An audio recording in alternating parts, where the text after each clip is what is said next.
আজকে পড়ব হচ্ছে মাইক্রোবায়োলজি এবং তোমাদের এই অধ্যায় শুরু হচ্ছে এবং ধারাবাহিক ক্লাসের মাধ্যমে আমরা ইনশাল্লাহ এই চ্যাপ্টার শেষ করতে পারবো। তো মাইক্রোবায়োলজি এখানে আমাদের তোমাদের সিলেবাসভুক্ত তিনটি বিষয় নিয়ে আলোচনা আছে। একটি হলো ভাইরাস, একটি হলো ব্যাকটেরিয়া এবং অন্য একটি হলো অন্যতম গুরুত্বপূর্ণ, সেটি হলো ম্যালেরিয়া পরজীবী। তো আমরা একদম শুরু থেকে শুরু করবো ইনশাল্লাহ অধ্যায়ের, যাতে তোমরা কয়েকটি লাইভ ক্লাসের মাধ্যমে সম্পূর্ণ অধ্যায় তোমাদের শেষ হয়ে যায়। ঠিক আছে? তো মাইক্রোবায়োলজি প্রথমে আগে আমরা জানবো যে অণুজীববিদ্যা এটা কাকে বলা হয়। আর বর্তমানে খুবই ডিমান্ডেবল একটা সাবজেক্ট হচ্ছে মাইক্রোবায়োলজি, কারণ এখান থেকে অনেক ভালো তোমার হচ্ছে ক্যারিয়ারের ক্ষেত্রে অনেক স্কোপ রয়েছে, এখান থেকে খুব ভালো কিছু করার। ঠিক আছে, খুবই ডিমান্ডেবল একটা সাবজেক্ট মাইক্রোবায়োলজি, গবেষণা বলো সব কিছু মিলায় অনেক ডিমান্ডেবল একটা সাবজেক্ট। তো মাইক্রোবায়োলজি প্রথমে আমরা ভাইরাস দিয়ে শুরু করব।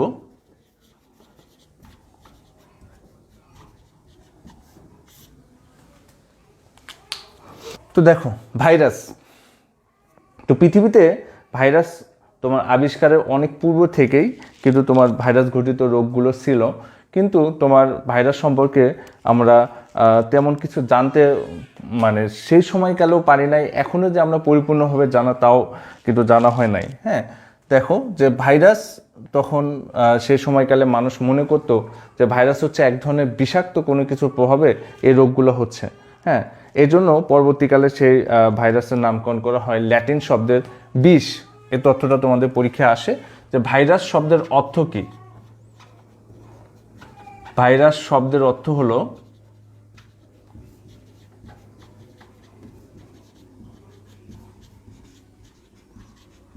বিষ। এটি কিন্তু খুবই গুরুত্বপূর্ণ। হ্যাঁ, ভাইরাস হচ্ছে একটা ল্যাটিন শব্দ আর এর অর্থ হলো বিষ। তোমাদের এটা অনেক রকম করে এমসিকিউ টাইপের কোশ্চেন আসতে পারে যে ভাইরাস শব্দের অর্থ কী।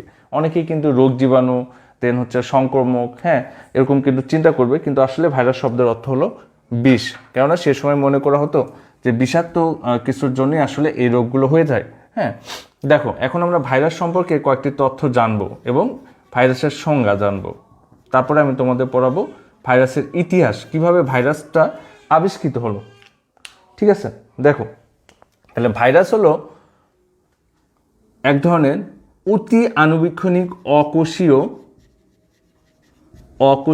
অতি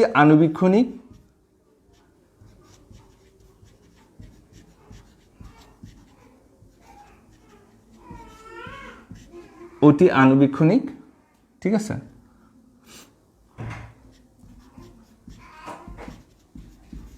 পরজীবী। কিন্তু পরজীবী বললেই হবে না, এটা বলতে হবে পরজীবী বস্তু। কারণ আমরা এখন পর্যন্ত কিন্তু ভাইরাস সম্পর্কে জানতে পারি না যে ভাইরাসের আসলে এটা প্রকৃতভাবে জীব কিনা। ঠিক আছে, এটা আমার ক্লাসে তোমরা ক্লিয়ার হয়ে যাবে ইনশাল্লাহ। তাহলে ভাইরাস সম্পর্কিত তথ্য জেনে আমরা এখানে সংজ্ঞা বের করার চেষ্টা করব। ভাইরাস হচ্ছে অকোষীয় অতি আণুবীক্ষণিক পরজীবী বস্তু। ঠিক আছে, দেখো এর গঠন। তাহলে ভাইরাসের গঠনে নিউক্লিক অ্যাসিড, তোমরা এগুলো সুন্দর করে নোট করে ফেলতে পারো। নিউক্লিক অ্যাসিড এবং থাকে হচ্ছে প্রোটিন। তাহলে ভাইরাসের গঠনে আমরা পাবো নিউক্লিক অ্যাসিড এবং হচ্ছে প্রোটিন। ঠিক আছে, দেখো নিউক্লিক অ্যাসিড অথবা প্রোটিন। তবে নিউক্লিক অ্যাসিড হিসেবে আমরা জানি যে ডিএনএ এবং আরএনএ এই দুই ধরনের নিউক্লিক অ্যাসিড রয়েছে। এখান থেকে কিন্তু শুধুমাত্র তোমার হচ্ছে যে এক ধরনের নিউক্লিক অ্যাসিড আমরা এখানে পাবো, শুধু ডিএনএ অথবা আরএনএ। ভাইরাসে একই সাথে দুইটি নিউক্লিক অ্যাসিড কখনোই থাকবে না, শুধু ডিএনএ অথবা আরএনএ এই দুটির মধ্যে আমরা একটা যে কোনোটাই পাবো। দেখো এরপরে ভাইরাস দুইটি অবস্থায় থাকবে। তাহলে দুইটি অবস্থা, ভাইরাসের দুইটি অবস্থা থাকবে। একটিকে বলবো আমরা সক্রিয় বা অ্যাক্টিভ স্টেজ, আরেকটি হলো তোমার নিষ্ক্রিয় বা ইনঅ্যাক্টিভ স্টেজ। তাহলে ভাইরাসের অ্যাক্টিভ ফর্ম বা সক্রিয় হবে। ঠিক আছে, সক্রিয় হবে। এটা যদি কোনো জীবদেহে অভ্যন্তরে যায় তাহলে সেটা সক্রিয় হবে। তো জীবদেহের অভ্যন্তরে সক্রিয় হবে। কিন্তু ভাইরাসের অন্যতম বৈশিষ্ট্য হচ্ছে যে এটার আরেকটি দশা আছে, সেটি হলো নিষ্ক্রিয়। ঠিক আছে, এটা হচ্ছে জীবদেহের বাইরে। ঠিক আছে, তোমরা সুন্দর করে নোট করে নিতে পারো, জীবদেহের বাইরে। ঠিক আছে, তো ভাইরাস সম্পর্কিত এই 3টি ইনফরমেশন জানাটাই আমাদের জন্য যথেষ্ট। তাহলে ভাইরাস হচ্ছে অকোষীয় অতি আণুবীক্ষণিক পরজীবী বস্তু। এখানে কিন্তু শুধু পরজীবী বললে ভুল হয়ে যাবে, কেননা ভাইরাস যে পরজীবী বা এটা যে জীবন আছে এটা কিন্তু এখনও আবিষ্কার হয় নাই। ঠিক আছে, এরপর দেখো গঠন, নিউক্লিক অ্যাসিড হিসেবে এখানে শুধুমাত্র ডিএনএ অথবা আরএনএ থাকবে, আর থাকবে প্রোটিন। আর এটা দুইটা অবস্থা থাকবে, একটা হচ্ছে সক্রিয় দশা যেটা হবে জীবদেহের অভ্যন্তরে, আর নিষ্ক্রিয় সেটা হচ্ছে জীবদেহের বাইরে। তাহলে দেখো এখান থেকে আমরা এর ভাইরাসের সংজ্ঞাটা বের করতে পারবো কিভাবে। দেখো তোমরা ভাইরাসের সংজ্ঞাটা সুন্দর করে লিখে নাও, এরপরে আমরা পড়বো ভাইরাসটা আসলে কিভাবে আবিষ্কৃত হলো। ঠিক আছে, তোমরা সুন্দর করে ক্লাসগুলো নোট করে নিবা। হ্যাঁ, শুধু ক্লাসগুলো দেখলে, শুয়ে বসে ক্লাস দেখলে কিন্তু তোমাদের পড়া কখনোই হবে না, তোমাদের এগুলোকে সুন্দর করে নোট করে নিতে হবে। ঠিক আছে, দেখো তাহলে ভাইরাসের সংজ্ঞাগুলো সুন্দর করে তোমরা একটু লেখার চেষ্টা করো। ভাইরাস, ঠিক আছে, এই 3টি ইনফরমেশন দিয়ে আমরা এখানে সংজ্ঞাটা লেখার চেষ্টা করব। ঠিক আছে, দেখো ভাইরাস, তাহলে ভাইরাস হলো, হ্যাঁ ভাইরাস হলো নিউক্লিক অ্যাসিড এবং প্রোটিন দ্বারা গঠিত অকোষীয় অতি আণুবীক্ষণিক পরজীবী বস্তু, যা জীবদেহের অভ্যন্তরে সক্রিয় হয়, রোগ সৃষ্টি করে এবং জীবদেহের বাইরে নিষ্ক্রিয় অবস্থায় থাকে। খুব ইজিলি কিন্তু সংজ্ঞাগুলো তোমরা এখানে পড়ে ফেলতে পারবে, এখানে মুখস্থ করার কোনো দরকার নাই। যখনই তোমরা মুখস্থ করবা বায়োলজিতে তখন কিন্তু এলোমেলো হয়ে যাবে। ঠিক আছে, তাহলে আমরা এখানে সংজ্ঞা থেকে আগে 2 নম্বর পয়েন্টটা লিখবো। তাহলে দেখো নিউক্লিক অ্যাসিড, সুন্দর করে লিখে ফেলো, নিউক্লিক অ্যাসিড ও প্রোটিন দ্বারা গঠিত, নিউক্লিক অ্যাসিড ও প্রোটিন দ্বারা গঠিত। ঠিক আছে, তাহলে আমরা এখানে ভাইরাসের সংজ্ঞার ভিতরে গঠনটা আগে উল্লেখ করলাম যে নিউক্লিক অ্যাসিড প্রোটিন দ্বারা গঠিত। ঠিক আছে, নিউক্লিক অ্যাসিড প্রোটিন দ্বারা গঠিত। এরপর আমরা প্রথম যে ইনফরমেশন দেখেছিলাম সেটাতে যাব, নিউক্লিক অ্যাসিড ও প্রোটিন দ্বারা গঠিত অকোষীয়, অকোষীয়, ঠিক আছে, অকোষীয় অতি আণুবীক্ষণিক পরজীবী বস্তু, অতি আণুবীক্ষণিক, অতি আণুবীক্ষণিক পরজীবী বস্তু। এখানে শুধু পরজীবী লিখলে কিন্তু ভুল হয়ে যাবে, কারণ ভাইরাস যে জীবন আছে এটা কিন্তু এখনো প্রমাণিত হয় নাই। তাহলে ভাইরাস হচ্ছে নিউক্লিক অ্যাসিড প্রোটিন দ্বারা গঠিত অকোষীয় অতি আণুবীক্ষণিক পরজীবী বস্তু। ঠিক আছে, তাহলে তার আমাদের এই দুটি ইনফরমেশন হয়ে গেল। এখন হচ্ছে অবস্থান, যদি আমরা বলবো এখানে যে এটা কি করে, জীবদেহের বাইরে যা, জীবদেহের বাইরে, জীবদেহের বাইরে রাসায়নিক, রাসায়নিক বস্তুর মতো নিষ্ক্রিয়। ঠিক আছে, তোমার সংজ্ঞাটা পুরোটাই লেখার চেষ্টা করো, যা জীবদেহের বাইরে রাসায়নিক কণার মতো নিষ্ক্রিয় বা রাসায়নিক বস্তুর মতো নিষ্ক্রিয়। ঠিক আছে, এমডি হাসিব বলছে ওয়ালাইকুম আসসালাম। ক্লাসটা দ্রুত তোমার হচ্ছে শেয়ার করে দাও যাতে অন্যরা সবাই দেখতে পারে। আমরা কোনো কিছু মুখস্থ করব না, ঠিক আছে, আমাদের ক্লাসের অন্যতম বিষয়বস্তু থাকবে যে আমরা বুঝে বুঝে পড়ার চেষ্টা করব। তাহলে রাসায়নিক বস্তুর মতো নিষ্ক্রিয় কিন্তু কিন্তু জীবদেহের বাইরে, জীবদেহের বাইরে রাসায়নিক বস্তুর মতো নিষ্ক্রিয় কিন্তু জীবদেহের অভ্যন্তরে, অভ্যন্তরে সক্রিয় হয়ে, সক্রিয় হয়ে রোগ সৃষ্টি করতে পারে। খুব সুন্দর করে তোমরা এই সংজ্ঞাটা তুলে ফেলো।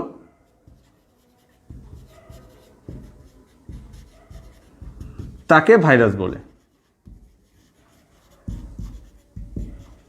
তাহলে এটা হচ্ছে ভাইরাসের একটা কমপ্লিট সংজ্ঞা। ঠিক আছে, পরীক্ষায় কিন্তু আসতে পারে যে ভাইরাস কাকে বলে। আমি সুন্দর করে লিখিয়ে দিচ্ছি, তোমরা এগুলো তুলে নিতে পারো। আরিফুল মো রায়হান বলছে ওয়ালাইকুম সালাম। ঠিক আছে, দেখো তাহলে আমি সংজ্ঞাটা আরেকবার একটু তোমাদের জন্য সুবিধার্থে বলে দিচ্ছি। দেখো, নিউক্লিক অ্যাসিড প্রোটিন দ্বারা গঠিত অকোষীয় অতি আণুবীক্ষণিক পরজীবী বস্তু। এখানে কিন্তু শুধু পরজীবী লিখলে ভুল হয়ে যাবে, এটা কিন্তু পরজীবী বস্তু। এখনও ভাইরাসের যে জীবন আছে এটা কিন্তু প্রমাণিত হয় নাই। আমি তোমাদের পরে আবারও বলবো, যা জীবদেহের বাইরে রাসায়নিক বস্তুর মতো নিষ্ক্রিয়, কিন্তু জীবদেহের অভ্যন্তরে আসলেই সে অ্যাক্টিভ হয়ে মানুষের বা যে পোষক দেহে থাকবে তার রোগ সৃষ্টি করতে পারে। এটাকেই বলা হচ্ছে ভাইরাস। তাহলে ভাইরাস থেকে আমরা 3টা ইনফরমেশন জানবো। আমি আবারও বলতেছি, ভাইরাস হচ্ছে অতি আণুবীক্ষণিক অকোষীয়। যেহেতু এটা অকোষীয়, এক্ষেত্রে আমরা বলতে পারবো না যে এটা জীবন আছে। আমরা ভাইরাসের যখন বৈশিষ্ট্য পড়বো তখন তোমাদের ইনশাল্লাহ ক্লিয়ার হয়ে যাবে এটা। তাহলে ভাইরাস হচ্ছে নিউক্লিক অ্যাসিড প্রোটিন দ্বারা গঠিত অকোষীয় অতি আণুবীক্ষণিক পরজীবী বস্তু, যা জীবদেহের বাহিরে রাসায়নিক বস্তুর মতো নিষ্ক্রিয়, কিন্তু জীবদেহের অভ্যন্তরে অ্যাক্টিভ বা সক্রিয় হয়ে রোগ সৃষ্টি করতে পারে, তাকে ভাইরাস বলে। ঠিক আছে, এই সংজ্ঞাটা তোমরা সুন্দর করে তুলে নাও। এখন আমরা দেখব যে ভাইরাসটা আসলে কিভাবে আবিষ্কৃত হয়েছে। এই তথ্য কিন্তু তোমাদের জন্য খুবই গুরুত্বপূর্ণ। মেডিকেল বলো, ভার্সিটি বলো, সব ক্ষেত্রে কিন্তু খুবই গুরুত্বপূর্ণ যে ভাইরাস কিভাবে আবিষ্কৃত হয়েছে। দেখো, এখন আমরা দেখব ভাইরাসের আবিষ্কারের ইতিহাস। ঠিক আছে, খুবই গুরুত্বপূর্ণ। তোমাদের এখান থেকে কিন্তু ভর্তি পরীক্ষাতে প্রায় কোশ্চেন এসে থাকে। তাহলে ভাইরাস আবিষ্কারের ইতিহাস।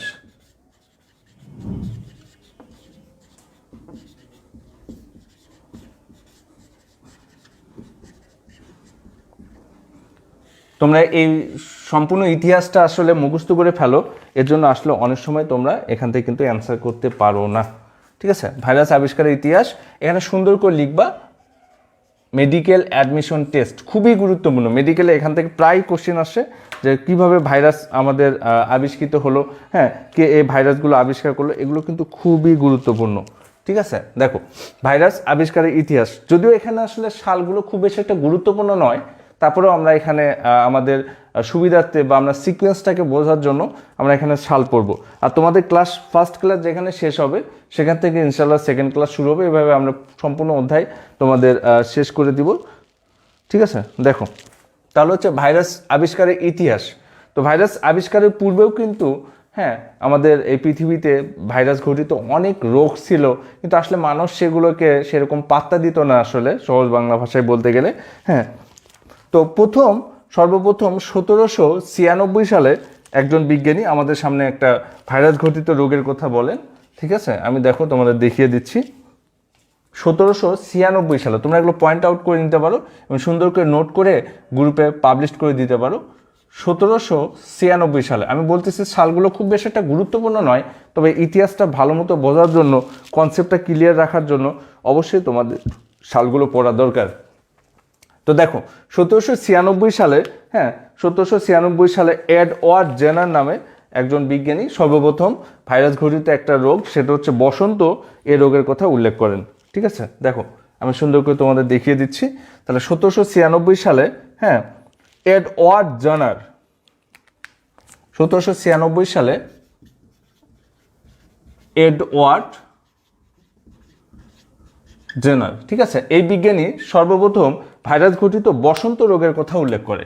তাহলে সর্বপ্রথম ভাইরাস ঘটিত, কিন্তু তিনি বলে দিতে পারে না যে এটা ভাইরাস। ঠিক আছে, দেখো সর্বপ্রথম বসন্ত রোগের কথা উল্লেখ করে, বসন্ত রোগের কথা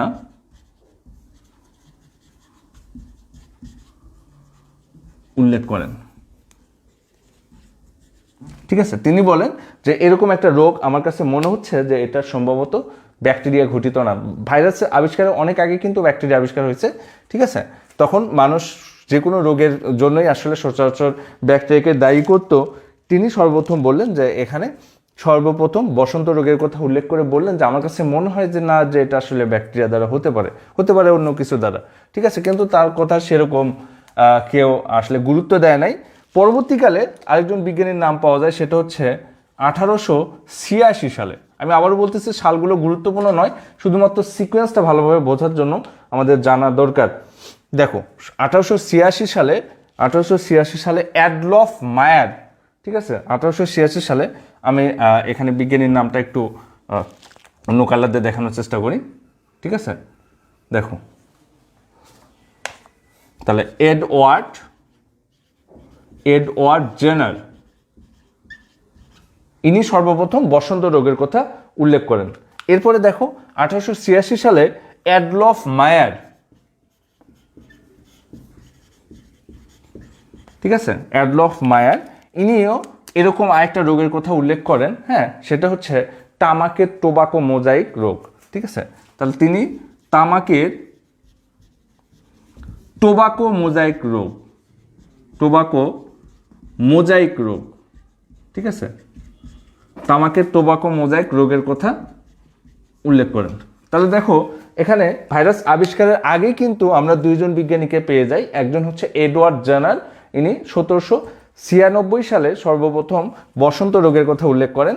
এরপরে 1886 সালে অ্যাডলফ মায়ার, ইনি তামাকের টোবাকো মোজাইক ভাইরাসের কথা উল্লেখ করেন। তখন একটু সবাই নড়ে চড়ে বসে যে আসলে যে আমাদের একটু দেখা দরকার যে আসলেই এনারা যে কথাগুলো বলতেছে, হ্যাঁ, যে এগুলো ভাইরাস ঘটিত, তখন ভাইরাস ঘটিত মানে ব্যাকটেরিয়া ঘটিত না, বা ব্যাকটেরিয়ার বাহিরে কিছু একটা, ঠিক আছে, তখনও কিন্তু ভাইরাস আবিষ্কার হয় নাই। পরবর্তীকালে একজন বিজ্ঞানী এনাদের কথাকে এক্সপেরিমেন্ট করে, হ্যাঁ, প্রথম মানুষের সামনে নিয়ে আসেন। তিনি একটা ছোট্ট এক্সপেরিমেন্ট করেন, দেখো সেটা হলো তার কয়েক বছর পরে 1892 সালে এনার ছিলেন রাশিয়ার একজন বিজ্ঞানী দিমিত্রি আইভানোভস্কি, দিমিত্রি আইভানোভস্কি, এই দিমিত্রি আইভানোভস্কি, ঠিক আছে, এই ভদ্রলোক তিনি একটা এক্সপেরিমেন্ট করলেন এরকম চিন্তা করে যে আসলে সবাই বলতেছে যে এরকম যে তামাকের টোবাকো মোজাইক রোগ এটা ব্যাকটেরিয়া ঘটিত না। তখন তিনি একটা ছোট্ট একটা এক্সপেরিমেন্ট করলেন। সেই এক্সপেরিমেন্টের ছবিটা আমরা একটু দেখার চেষ্টা করি। দেখো তিনি এরকম একটা ব্যাকটেরিয়া রোধ করে এরকম একটা ফিল্টারের মধ্যে দিয়ে তামাক যে পাতাটা আক্রান্ত হয়েছিল সে পাতাকে তোমার হচ্ছে যে পিষে রস বানায়, হ্যাঁ, এই ফিল্টারের মধ্যে দিয়ে একটা এক্সপেরিমেন্ট করার চেষ্টা করলেন। দেখো আমি তোমাদের একটু সুন্দর করে দেখিয়ে দিচ্ছি। তাহলে হচ্ছে এটা মনে করো তামাক পাতা, ঠিক আছে, এবং হচ্ছে আক্রান্ত তামাক পাতা।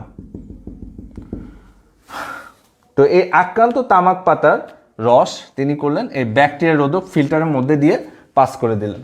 দিয়ে তিনি একটা এক্সপেরিমেন্ট করলেন এইভাবে, হ্যাঁ, এটা হচ্ছে ব্যাকটেরিয়া রোধ করতে পারে। এখানে যদি এটা ব্যাকটেরিয়া ঘটিত রোগ হইতো তাহলে কিন্তু এখানে যে তিনি এক্সপেরিমেন্ট করে যে রস, হ্যাঁ, পাবেন এখানে ফিল্টার করার পরে, সেখানে কিন্তু এই রস দ্বারা অন্য কোনো তামাক গাছের পাতাতে যদি তিনি দেন, ভালো একটা সুস্থ সবল পাতায়, তখন তিনি এখানে এটা দিয়ে ফলাফল বের করার চেষ্টা করলেন। তিনি এখানে দেখার চেষ্টা করলেন যে এখানে যে রসগুলো পাওয়া যায়, ঠিক আছে, এটা দিয়ে কোনো সুস্থ একটা পাতায় আক্রান্ত হয় কি হয় না। যদি এটা আক্রান্ত না হয় তাহলে তিনি এটা বলবেন যে এটা হচ্ছে তোমার তামাক গাছের পাতায় যেটা দ্বারা আক্রান্ত হয়েছে এটাকে ব্যাকটেরিয়া রোধক ফিল্টার দ্বারা ফিল্টার করা যায়।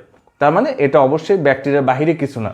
আর যদি দেখেন যে এটা পরবর্তীতে আবার আক্রান্ত হয়েছে তাহলে তিনি এটা এক্সপেরিমেন্ট করতে পারবেন, যে এটা বুঝতে পারবেন যে এখানে ব্যাকটেরিয়া রোধক ফিল্টারে সেটাকে ফিল্টার করা যায় নাই বলেই এটা ব্যাকটেরিয়ার চাইতেও অত্যন্ত ক্ষুদ্র কোনো কিছু দ্বারা আক্রান্ত হয়েছে। ঠিক আছে, আশা করা যায় তোমরা এই জিনিসটা বুঝতে পারছো। তিনি এখানে ছোট্ট একটা এক্সপেরিমেন্ট করলেন, দেখলেন যে আসলে একটা মেশিন বা ব্যাকটেরিয়া রোধক একটা ফিল্টার কল্পনা করো, এই ফিল্টারের মধ্যে দিয়ে সে রসটাকে তিনি পাঠায় দিলেন, যেটাকে এই পরীক্ষা করার জন্য উদ্দেশ্যে করলেন যে যদি এটা ব্যাকটেরিয়ার রোধ করতে পারে, হ্যাঁ, তাহলে এই তামাক গাছের যে আক্রান্ত তামাক গাছের যে রস বা উপাদানগুলো আছে এখান থেকে ব্যাকটেরিয়াগুলোকে সেপারেট করে এখানে সম্পূর্ণ বিশুদ্ধ রস আমরা পাবো, যেটা এই তামাক গাছের পাতায় দিলে কোনো প্রকার সমস্যা হবে না। কিন্তু তিনি আশ্চর্যজনক একটা ফলাফল পান। তিনি এখানে দেখেন যে এই ব্যাকটেরিয়া রোধক ফিল্টারের মধ্যে দেওয়ার পরেও, হ্যাঁ, এই যে তোমার যে রস বা ফিল্টার করার পরে যা পাওয়া যায় এটা দিয়েও সে তামাক গাছের পাতাটা আক্রান্ত হয়। তিনি এই ক্ষেত্রে প্রমাণ করলেন যে তামাকের টোবাকো মোজাইক রোগটা এটা আসলেই ব্যাকটেরিয়া দ্বারা না। ঠিক আছে, তিনি এখানে ফার্স্ট সেপারেট করে দিলেন যে ব্যাকটেরিয়ার দ্বারা হতেই পারে না, যদি ব্যাকটেরিয়ার দ্বারা হইতো তাহলে এখানে কিন্তু ফিল্টারে সেটা ফিল্টার হয়ে যেত। আশা করা যায় তোমরা এই জিনিসটা বুঝতে পারছো।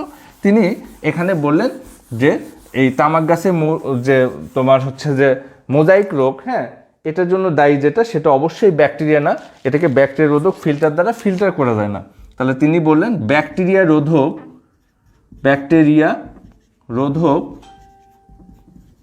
রোধক ফিল্টার দ্বারা ফিল্টার করা যায় না। তিনি বললেন ব্যাকটেরিয়া রোধক ফিল্টার দ্বারা এটাকে ফিল্টার করা যায় না। তার মানে অবশ্যই এটা ব্যাকটেরিয়া না, ঠিক আছে। যদি ব্যাকটেরিয়া হতো তাহলে সে ব্যাকটেরিয়া রোধক ফিল্টারে ফিল্টার করার ফলে যে তোমার যে পরবর্তীতে যে ফিল্টার করার পরে যে রস পাওয়া যায় সেটা দ্বারা কিন্তু অন্য কোনো তামাক গাছের পাতা আক্রান্ত করা সম্ভব হতো না। কিন্তু তিনি একটা এক্সপেরিমেন্ট করে দেখাইলেন যে এটা ব্যাকটেরিয়া রোধক ফিল্টারে ফিল্টার করা যায় না। তখন তিনি বললেন যে যেহেতু এটা ব্যাকটেরিয়া রোধক ফিল্টারে ফিল্টার করা যায় না, তাহলে এটা একটা বিষাক্ত কোনো কিছুর মাধ্যমেই এটা আসলে আক্রান্ত হয়, যেটা আসলে ব্যাকটেরিয়া না বা জীবিত কোনো কিছু না। ফার্স্ট একটা জিনিস মনে রাখতে হবে, তিনি বললেন যে এখানে ব্যাকটেরিয়া বা এরকম কোনো ক্ষুদ্র কোনো জীব না, তাহলে এটাকে অবশ্যই এই ফিল্টারে ফিল্টার করা যেত। এটা বিষাক্ত কোনো কিছু যার কোনো জীবন নাই, ঠিক আছে। এই জন্য দিমিত্রি আইভানোভস্কিকে খুবই গুরুত্বপূর্ণ, এই দিমিত্রি আইভানোভস্কিকে বলা হয় ভাইরাসের আবিষ্কারক। তাহলে ভাইরাসের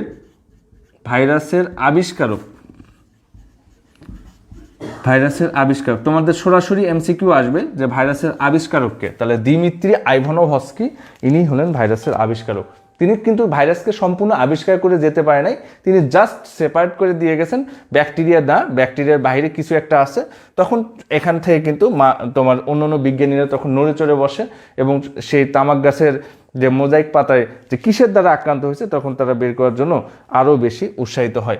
তিনি বললেন যে এটা ব্যাকটেরিয়া রোধক ফিল্টার দ্বারা ফিল্টার করা যায় না, তাহলে ব্যাকটেরিয়ার বাইরে কিছু একটা, এটা এক ধরনের বিষাক্ত। তখন তিনি সেটাকে নামকরণ করলেন ভাইরাস। এই জন্য দিমিত্রি আইভানোভস্কিকে ভাইরাসের আবিষ্কারক বলা হয়। তোমাদের কিন্তু এভাবে কোশ্চেন আসবে যে ভাইরাসের আবিষ্কারক বলা হয় হ্যাঁ কাকে, দিমিত্রি আইভানোভস্কিকে, ঠিক আছে। এটা হচ্ছে 1892 সালে।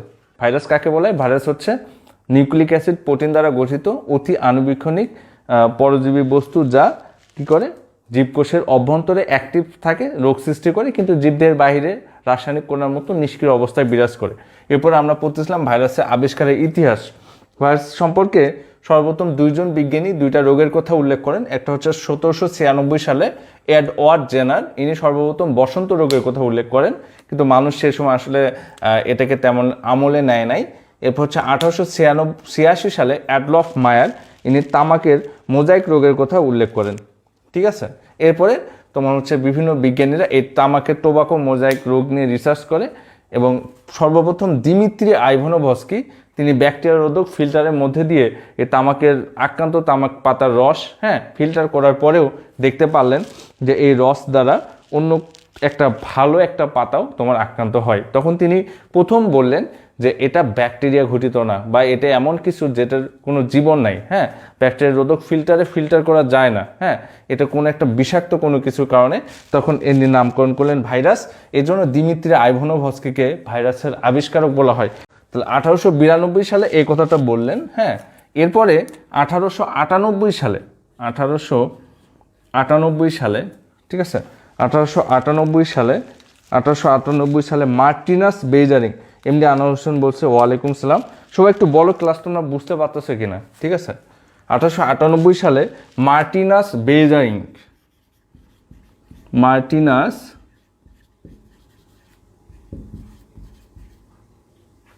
বেইজারিং, ঠিক আছে।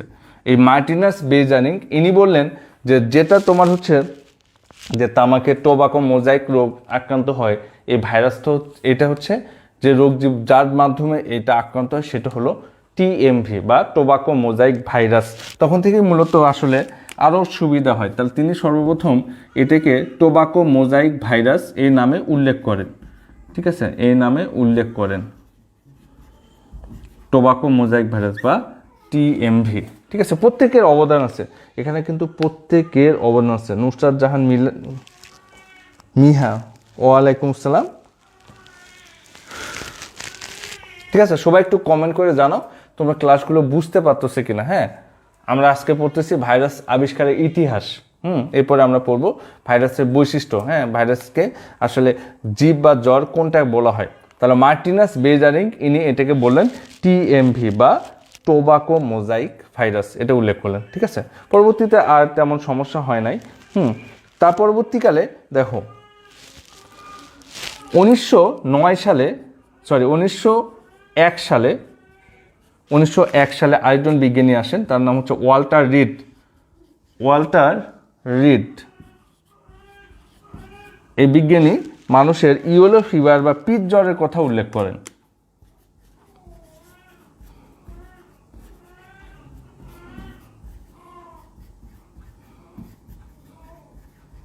ঠিক আছে, ইয়েলো ফিভার বা পিত জ্বরের কথা উল্লেখ করেন। আমি কিন্তু তোমাদের এখানে দেখো তারিখের সাথে প্রত্যেকটা বিজ্ঞানীদের নাম এবং তাদের যে অবদানগুলো সেগুলো পাশাপাশি দেখিয়ে দেওয়ার চেষ্টা করতে, তোমরা এগুলো সুন্দর করে নোট করে নিবা, তাহলে কিন্তু তোমরা এমসিকিউ আসলে যে কোনোভাবে তোমরা এখান থেকে অ্যান্সার করতে পারবা ইনশাআল্লাহ। ঠিক আছে, দেখো 1901 সালে ওয়াল্টার রিড ইনি পিত জ্বরের কথা বলেন। খুবই বেশি অবদান যার সেটা হলো 1935 সালে, খুবই গুরুত্বপূর্ণ, 1935 সালে, ঠিক আছে, 1935 সালে উইন্ডেল মেরেদিথ স্ট্যানলি, এই উইন্ডেল মেরেদিথ স্ট্যানলি, ঠিক আছে, উইন্ডেল মেরেদিথ স্ট্যানলি ইনি সর্বপ্রথম এই ভাইরাসকে ক্লাসিত করেন। খুবই গুরুত্বপূর্ণ, স্ট্যানলি, ঠিক আছে। তার অবদান হচ্ছে তিনি এই যে তামাকের যে টোবাকো মোজাইক রোগ, এই রোগে আক্রান্ত হয় কিসের জন্য, তিনি সেগুলোকে অনেকগুলো পাতাকে একাস্তর করে বা একসাথে করে ফেলে, হ্যাঁ, তখন তিনি এই জায়গা থেকে তোমার ভাইরাসকে ক্লাসিত করে একটা উপায় বের করেন। তাহলে তিনি ভাইরাসকে ক্লাসিত করেন, ভাইরাসকে একটা রূপ দান করেন, ভাইরাসকে ক্লাসিত করেন, ঠিক আছে, ক্লাসিত করেন। তাহলে ক্লাসিত এটা তোমরা আসলে তোমাদের সাইম ভাই ভালো বলতে পারবেন যে ক্লাস কী জিনিস, ঠিক আছে। এটা হলো এক ধরনের স্ফটিক, একটা হচ্ছে কঠিন বস্তুতে একটা আকার দিয়ে দেয় ভাইরাসকে, তাহলে ভাইরাসকে ক্লাসিত করেন, হ্যাঁ, ভাইরাসের উপাদানকে পৃথক করতে পারেন। এর আগ পর্যন্ত মানুষ কিন্তু মনে করতো যে এক ধরনের বিষাক্ত উপাদানের জন্যই এটা আক্রান্ত হয়, তিনি তখন এগুলোকে সেই পাতা থেকে পৃথক করেন, ঠিক আছে। এটা খুবই গুরুত্বপূর্ণ, স্ট্যানলি এনার অবদানটা, এই জন্য তেনাকে ভাইরোলজির জনক বলা হয়। তাহলে স্ট্যানলি এই অবদানের জন্য, হ্যাঁ, 1935 সালে এনার এই অবদানের জন্য তিনি হচ্ছে দেখো 1946 সালে এই অবদানের জন্যই তিনি নোবেল পুরস্কার পান, নোবেল পুরস্কার লাভ করেন, ঠিক আছে, নোবেল পুরস্কার পান 1946 সালে, ঠিক আছে, 1946 সালে এই ইয়ার জন্যই তিনি এখান থেকে কিন্তু নোবেল পুরস্কার লাভ করেন। খুবই গুরুত্বপূর্ণ, তোমরা একটু ভালো করে পড়বা। দেখো 1946 সালে এখান থেকে নোবেল পুরস্কার পান এবং এই অবদানের জন্যই স্ট্যানলিকে বলা হয় ভাইরোলজির জনক। ভাইরোলজি, ভাইরাস নিয়ে যে শাখায় আলোচনা করা হয় তাকে বলা হচ্ছে ভাইরোলজি, তাহলে ভাইরোলজির জনক বলা হয়। তাহলে এখান থেকে কিন্তু একটা কনফিউজিং কোশ্চেন চলে আসে, একটা হচ্ছে ভাইরাসের আবিষ্কারক তিনি হচ্ছে দিমিত্রি আইভানোভস্কি, আর ভাইরোলজির জনক হলো স্ট্যানলি, ঠিক আছে। এটি কিন্তু তোমাদের সবারই কম বেশি কনফিউশন হয়ে যায়, হ্যাঁ, পরীক্ষাতে। তাহলে ভাইরাসের আবিষ্কারক হচ্ছে দিমিত্রি আইভানোভস্কি, কিন্তু ভাইরোলজির জনক হচ্ছে স্ট্যানলি, ঠিক আছে। এরপরে দেখো, তারপরে এই আরেকজন বিজ্ঞানীর অবদান হলো 1937 সালে বাউডেন এবং পিরি, ঠিক আছে, দুজন বিজ্ঞানী বাউডেন এবং পিরি, ঠিক আছে, বাউডেন এবং পিরি এই দুইজন লোক, ঠিক আছে, তিনি ভাইরাসের রাসায়নিক স্ট্রাকচার আবিষ্কার করে। KHM সিফাত, ওয়ালাইকুম আসসালাম, তোমরা ক্লাস কি বুঝতে পারতেছি কিনা একটু জানাই দাও, ঠিক আছে। দেখো বাউডেন এবং পিরি, হ্যাঁ, আজকে আমরা ইনফরমেটিভ পড়াগুলো বেশি পড়তেছি, এরপরে আমরা পড়বো ভাইরাসের স্ট্রাকচার এবং কিভাবে ভাইরাস সংখ্যা বৃদ্ধি করে সেগুলোকে আমরা সুন্দরভাবে পড়ার চেষ্টা করব। এভাবে আমরা সম্পূর্ণ অণুজীব অধ্যায়টা আস্তে আস্তে শেষ করবো ইনশাল্লাহ। দেখো বাউডেন এবং পিরি ইনি এই বললেন যে ভাইরাস হচ্ছে নিউক্লিক অ্যাসিড এবং প্রোটিন দ্বারা গঠিত। তাহলে নিউক্লিক অ্যাসিড ও প্রোটিন দ্বারা গঠিত, নিউক্লিক অ্যাসিড ও প্রোটিন দ্বারা গঠিত, ঠিক আছে। এই কথাটা কিন্তু তিনি বললেন যে ভাইরাস হচ্ছে এমন একটা মানে হচ্ছে নিউক্লিক অ্যাসিড এবং প্রোটিন দ্বারা গঠিত, মানে ভাইরাসের রাসায়নিক স্ট্রাকচার আসলে বের করে দিলেন। এটা কেন বের করা সম্ভব হলো, এটা কিন্তু স্ট্যানলি যে ভাইরাসকে পৃথক করলেন, ক্লাসিত করলেন, তারপরে কিন্তু তোমার এটা বের করা সম্ভব হয়েছিল, ঠিক আছে। দেখো 1937 সালে বাউডেন এবং পিরি ইনি নিউক্লিক অ্যাসিড ও প্রোটিন দ্বারা গঠিত এই কথাটা বললেন। খুবই গুরুত্বপূর্ণ এই তথ্য, তোমাদের জন্য আরও ভালোভাবে পড়তে হবে, ঠিক আছে। এরপরে দেখো 1952 সালে, ঠিক আছে, দেখো 1952 সালে, হ্যাঁ, 1952 সালে তোমার হচ্ছে যে এর আগে একজন বিজ্ঞানীর একটা অবদান আছে। দেখো 1951 সালে সেফারম্যান এবং মরিস দুজন বিজ্ঞানী সেফারম্যান এবং হচ্ছে সেফারম্যান এবং মরিস এরা দুজন এখানে সায়ানোফাজ আবিষ্কার করে। সায়ানোফাজ আমরা এগুলো পড়বো যে ফাজ জিনিসটা কি, সায়ানোফাজ, ব্যাকটেরিওফাজ, সায়ানোফাজ, ঠিক আছে, আবিষ্কার করেন। এগুলো প্রত্যেকটা তথ্যই খুবই গুরুত্বপূর্ণ, ঠিক আছে। সেফারম্যান এবং মরিস এনারা সায়ানোফাজ আবিষ্কার করেন। এরপরে পরবর্তীতে দেখো 1952 সালে এখানে আমাদের একজন বিজ্ঞানী, তখন সবার একটা টেন্ডেন্সি চলে আসে যে আসলে ভাইরাসের জীবন আছে কিনা, ভাইরাস কি জীবিত না তোমার হচ্ছে জড় বস্তু, ঠিক আছে। পরবর্তীতে 1952 সালে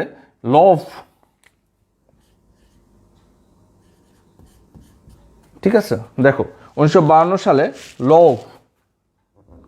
এখানে হচ্ছে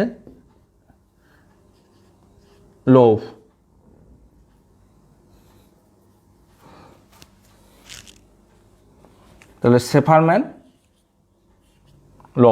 ঠিক আছে, ইনি একটা কথা বললেন যে ভাইরাস জীব নয়, ভাইরাস জড় নয়, ভাইরাস ইজ ভাইরাস, মানে ভাইরাস হচ্ছে ভাইরাসই, ভাইরাসকে কোনো কিছুতেই ক্লাসিফিকেশন করা যায় না। তিনি বললেন ভাইরাস ইজ ভাইরাস, ঠিক আছে, ভাইরাস ইজ ভাইরাস, মানে ভাইরাস জীব নয়, ভাইরাস জড় নয়। কারণ আমরা ভাইরাসের সংজ্ঞার ভিতরে পড়লাম ভাইরাসের দুটো অবস্থান আছে, একটা জীবী অবস্থা, একটা হচ্ছে জড় অবস্থা। আমরা একটু পরে দেখব যে তিনি এই কথা বলে এটাকে ক্লোজ করে দিলেন, ভাইরাস ইজ ভাইরাস। পৃথিবীতে জীব আর জ্বরের মাঝখানে যদি কখনো কিছু আবিষ্কার হয় সেটা ভাইরাস দিয়ে শুরু। ভাইরাস সহ পৃথিবীতে আরও অনেক কিছু থাকতে পারে যেটা জীব আর জ্বরের মাঝখানে আছে, হয়তো অদূর ভবিষ্যতে সামনে আমরা সেগুলো দেখতে পাবো। আরও অসংখ্য কিছু আবিষ্কার হতে পারে, তার প্রথম আবিষ্কার হিসেবে আমরা ভাইরাসকে চিহ্নিত করতে পারি যেটা জীব আর জ্বরের মাঝখানে আছে, জীব নয়, জড় নয়, ঠিক আছে।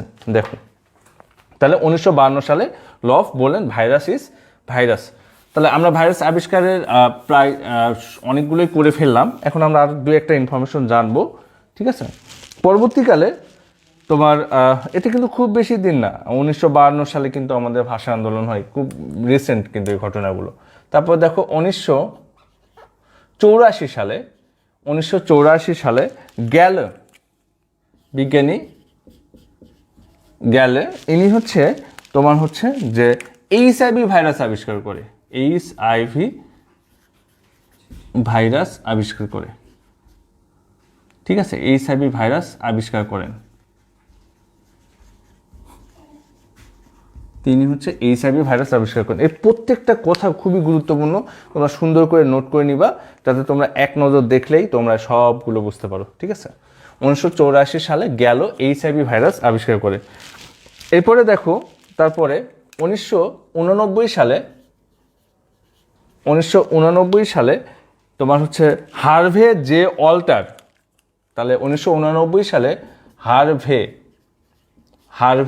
জে অল্টার 1989 সালে হার্ভে জে অল্টার ইনি হেপাটাইটিস সি ভাইরাস আবিষ্কার করে, হেপাটাইটিস সি ভাইরাস আবিষ্কার করেন, ঠিক আছে। এরপরে দেখো আমাদের সর্বশেষ আবিষ্কৃত ভাইরাস হলো কোভিড-19। এটা আবিষ্কার হয় 2019 সালে। তাহলে 2019 সালে সর্বশেষ আবিষ্কৃত হয় কোভিড-19 ভাইরাস। তাহলে সর্বশেষ এটা হচ্ছে 2019 সালে, হ্যাঁ, আবিষ্কৃত হয় কোভিড-19, যেগুলো নিয়ে আমরা পরবর্তীতে আরও ডিটেলসে পড়বো। তাহলে এটা সর্বশেষ আবিষ্কৃত হয় 2009 সালে।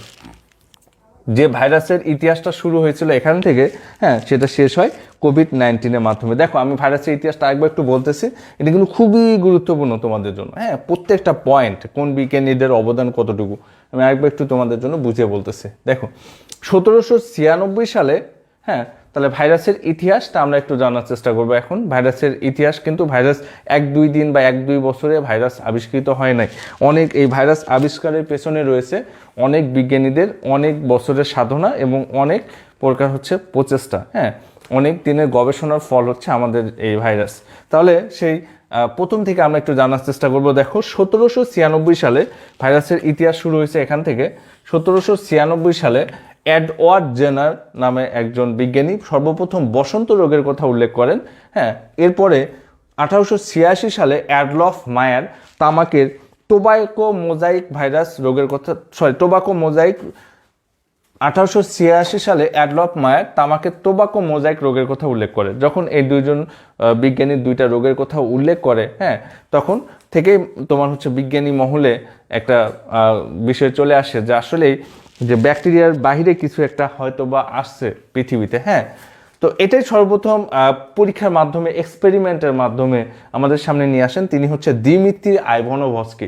তিনি বললেন যে তামাকের টোবাকো মোজাইক যে আক্রান্ত পাতা, এই পাতাকে তোমার ব্যাকটেরিয়া রোধক ফিল্টারের মধ্যে দিয়ে ফিল্টার করার পরেও, হ্যাঁ, যে এই ফিল্টার করার পরে যে তামাকের রস থাকে, এই রস যদি অন্য কোনো পাতার উপর দেওয়া হয় সেটাও আক্রান্ত হয়। এর মাধ্যমে তিনি এই প্রমাণ করলেন যে এটা এই তামাকের টোবাকো মোজাইক রোগের জন্য দায়ী, এটা অবশ্যই ব্যাকটেরিয়া না। তাহলে ব্যাকটেরিয়ার বাইরে কিছু একটা, হ্যাঁ, তিনি বললেন যে এটা ব্যাকটেরিয়া না, এটা ব্যাকটেরিয়ার চাইতেও অত্যন্ত ক্ষুদ্র। হ্যাঁ, এটাকে ব্যাকটেরিয়া রোধক ফিল্টার দ্বারা ফিল্টার করা যায় না।